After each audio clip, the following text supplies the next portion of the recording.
گرم ہو رہا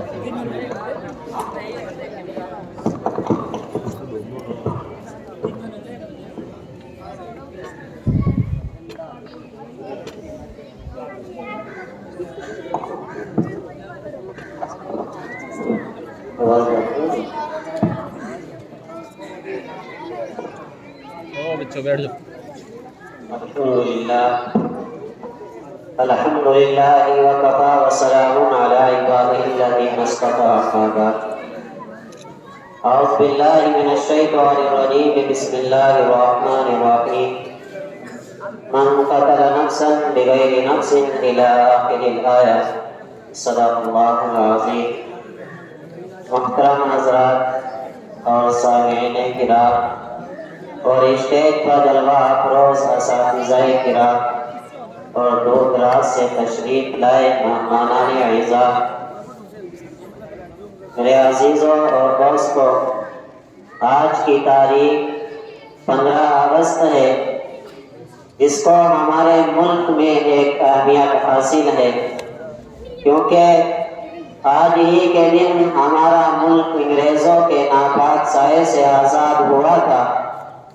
آج ہمارا اکٹھا ہونا اسی آزادی کی یاد کے طور پر ہے، اور اسی مناسبت کی وجہ سے اس تاریخ کو یوم آزادی کہا جاتا ہے۔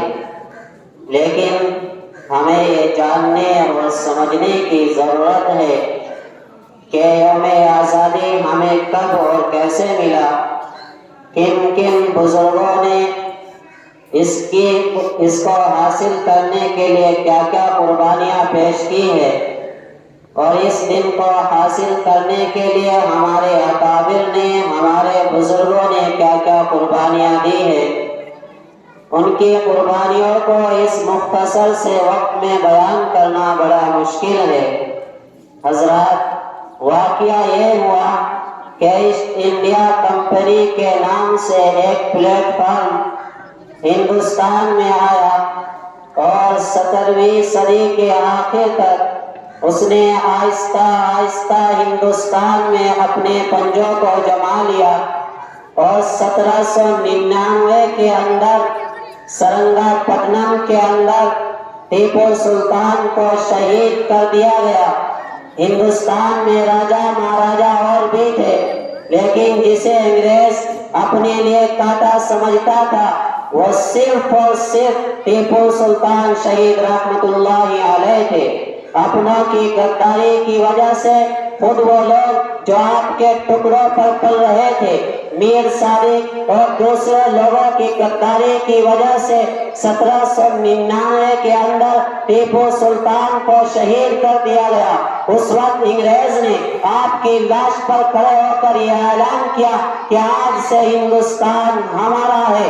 جب تک سے ٹیپو سلطان ہندوستان میں حیات تھے، اس وقت تک ایسٹ انڈیا کمپنی کے اندر یہ طاقت، یہ جرأت نہیں تھی کہ وہ حکم کر سکے آج سے ہندوستان ہمارا۔ لیکن جب ٹیپو سلطان شہید کر دیے گئے، اس کے بعد انہوں نے ہندوستان کے اندر جو دوسرے راجا مہاراجا نواب حکومت کر رہے تھے، ان کو اپنے پنجوں میں لے کر 4 سال کے بعد یہ اعلان کیا، 1803 کے اندر دہلی کے اندر یہ اعلان کیا کہ آج سے خلق خدا کی، بادشاہ ملک بادشاہ سلامت کا، لیکن حکومت سے ایسٹ انڈیا کمپنی کا چلے گا۔ یہ مشہور جملے ہیں جو ایسٹ انڈیا کمپنی نے کہی تھے۔ کیا کہا تھا کہ ملک بادشاہ سلامت کا، خلق خدا کی، لیکن حکومت سے ایسٹ انڈیا کمپنی کا چلے گا۔ یہ سب سے پہلا اعلان تھا، اس پر کسی نے دھیان نہیں دیا۔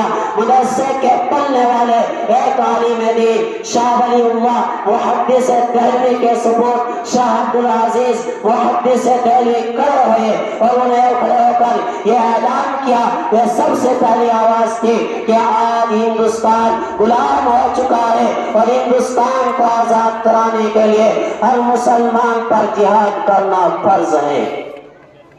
یہ سب سے پہلی آواز تھی۔ اللہ کے یہاں آپ کے کلمات مقبول ہوئے، آپ نے جہاد کی تیاری شروع کی، اور ادھر انگریز نے آپ کو سزا دینے کی تیاری شروع کی۔ آپ کے مدرسے کو، آپ کے جائیداد کو قرب کر لیا گیا، آپ کو دہلی سے باہر نکال دیا گیا، آپ پر ظلم و ستم کرنے شروع کر دیے، آپ کی جو جائیداد تھی اس کو بھی قرب کر لیا، آپ کے جسم پر چپکلی کا لیپ کرایا گیا۔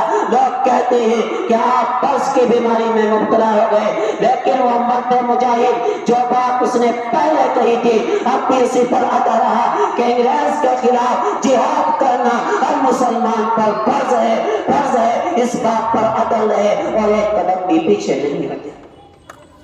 یہ مسلمان کی تاریخ ہے یا ہمارے علماء کی تاریخ، لیکن آج اس سے ہم نہ آشنا اور نہ واقف ہیں۔ میرے عزیزوں، بلاتر انہوں نے اپنی زندگی کے اندر ہی خاندان ولی اللہ اور اپنے خاندان میں ہی سے ایک سپوت کا انتخاب کیا جس کا نام شاہ اسماعیل تھا، اور اپنے متوسلین میں سے رائے بریلوی کے رہنے والے سید احمد شہید کا انتخاب کیا، اور ان دونوں کو جہاد آزادی وطن کے لیے کھڑا کر دیا۔ یہ لوگ دونوں حضرات جانتے تھے کہ دہلی کے اندر بیٹھ کر یہ کام انجام نہیں دیا جا سکتا، اس لیے انہوں نے ملک کے پورے ملک کا دورہ کیا۔ جہاں وہ پیدل جا سکتے تھے وہاں وہ پیدل گئے، جہاں وہ سواری سے سفر کر سکتے تھے وہاں وہ سواری سے گئے، جہاں دریا سے جا سکتے تھے وہاں دریا سے گئے۔ آخرکار پورے ہندوستان کا دورہ کیا اور جہاد آزادی وطن کی چنگاری کو مشتعل کیا اور مجاہدین تیار کیے تاکہ اس ملک کو آزاد کرا سکے۔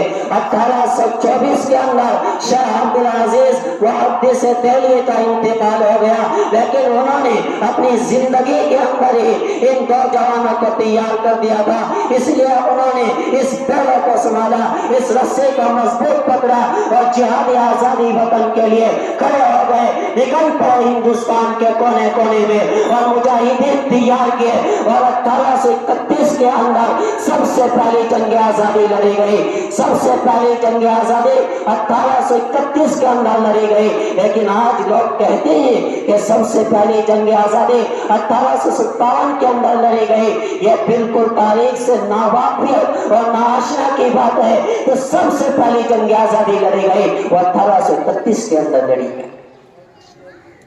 اور میں ایک اور بات بتلاتا چلوں کہ اس جنگ کے اندر تنے تنہا مسلمان اور علماء کرام تھے، دوسرے فرقے سے تعلق رکھنے والا کوئی نہیں تھا، صرف مسلمانوں نے جنگ لڑی ہے۔ اس کو بلایا جا رہا ہے، اس کا کوئی بیان نہیں کرتا۔ 1831 کی جنگ آزادی تنے تنہا مسلمان نے لڑی ہے، اور یہ جنگ چھوٹی موٹی جنگ نہیں تھی۔ 1831 سے لے کر 1842 یا تقریباً 1845 تک یہ جنگ چلی۔ آپ مرتے رہے، لڑتے رہے، لیکن آپ نے میدان کو نہیں چھوڑا۔